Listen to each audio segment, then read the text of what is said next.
बच्चों, बिल्कुल नाम में ही छिपा है श्रुति सम भिन्नार्थक शब्द। श्रुति का अर्थ है सुनना, सम का अर्थ है समान और भिन्नार्थक का अर्थ है जिसके अर्थ भिन्न हो। अर्थात ऐसे दो शब्द जो सुनने में और देखने में एक जैसे लगते हैं पर जिनके अर्थ सर्वथा अलग है, भिन्न है, ऐसे शब्दों को श्रुति सम भिन्न शब्द कहा जाता है। बच्चों, हमारी हिंदी में ऐसे कई शब्द हैं जिन्हें देखकर हम धोखा खा सकते हैं कि ये दोनों एक ही है, लेकिन वे एक नहीं होते, उनके अर्थ भिन्न भिन्न होते हैं।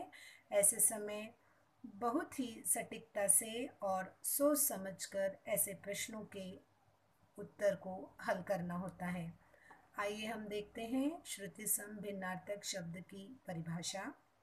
दो शब्द जो देखने और सुनने में एक जैसे होते हैं पर अर्थ जिनका भिन्न होता है, ऐसे शब्दों को श्रुति सम भिन्नार्थक शब्द कहते हैं। जैसे यहाँ पर दो उदाहरण दिए गए हैं। पहला है जलज, दूसरा है जलद। यहाँ पर सिर्फ एक वर्ण का फर्क है।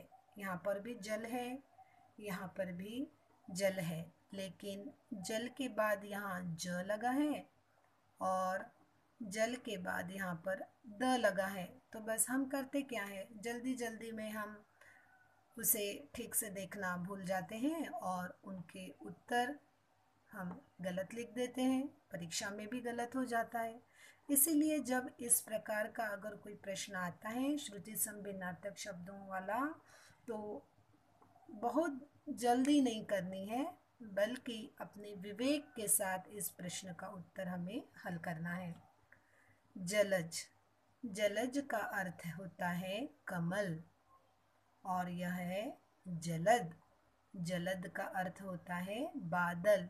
मैंने जानबूझकर यहाँ पर चित्र डाले हैं ताकि आपको आसानी से यह समझ में आ जाए और अध्ययन करने में किसी प्रकार की रुकावट ना हो।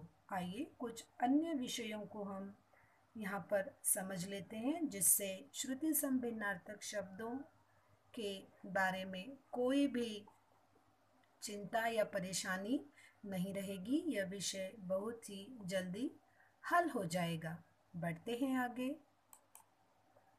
कुछ और श्रुति सम भिन्नार्थक शब्द। दो शब्द जो देखने में एक जैसे दिखते हैं, जैसे कि नीर और नीड़। बच्चों, दिखते ज़रूर एक जैसे हैं, सुनने में ज़रूर एक जैसे लग रहे हैं, लेकिन इनका जो अर्थ है वह सर्वथा भिन्न है।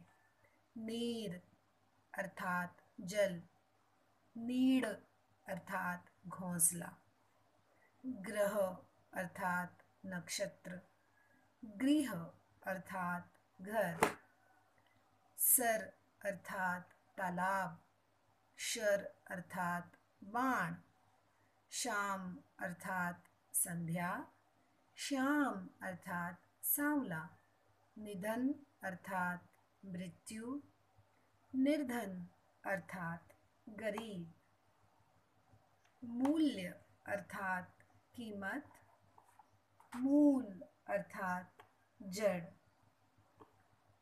चिर अर्थात पुराना, चीर अर्थात वस्त्र, दिन अर्थात दिवस, दीन अर्थात गरीब। समझ गए बच्चों, कितना चक्कर और घुमावदार है यह श्रुति सम भिन्नार्थक शब्द। लेकिन अगर आपने इसे एकाग्रता से सुना होगा, ईमानदारी से समझा होगा, तो श्रुति सम भिन्नार्थक शब्द आपको बिल्कुल भी कठिन नहीं लगेंगे और कभी परीक्षा में आ भी जाए तो आप इसे बहुत आसानी से हल कर सकोगे। आइए बच्चों, बढ़ते हैं आगे। समय है गृह कार्य का। जो भी आपने अब तक पढ़ा है उसे दृढ़ करने का, उसे लिखित रूप में अभिव्यक्त करने का। गृह कार्य में आपको एक प्रश्न दिया है, नीचे दिए गए शब्दों के श्रुति सम भिन्नार्थक शब्द लिखिए। आपको करना क्या है, यहाँ पर जो कुल 7 शब्द दिए हैं, इन्हीं के जैसे दिखने वाले, सुनने में आने वाले शब्दों को आपको लिखना है।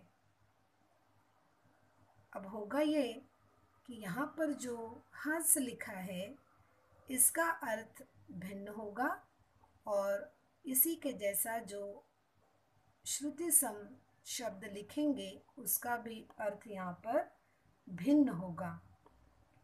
जो भी आपने पढ़ा विवेक के साथ उसे याद कीजिए, आपने क्या पढ़ा, मैंने आपको क्या समझाया, और जल्दी से अपनी कॉपी पेन लेकर इन प्रश्नों के उत्तर यहाँ पर 2 रेखाओं के मध्य में लिख डालिए। मुझे उम्मीद है आपने श्रुति सम भिन्नार्थक शब्दों को अच्छे से समझ लिया है और आप इसे जल्दी ही हल कर लेंगे। इसी आशा के साथ हम अपनी अगली ई क्लास में मिलेंगे। तब तक के लिए धन्यवाद।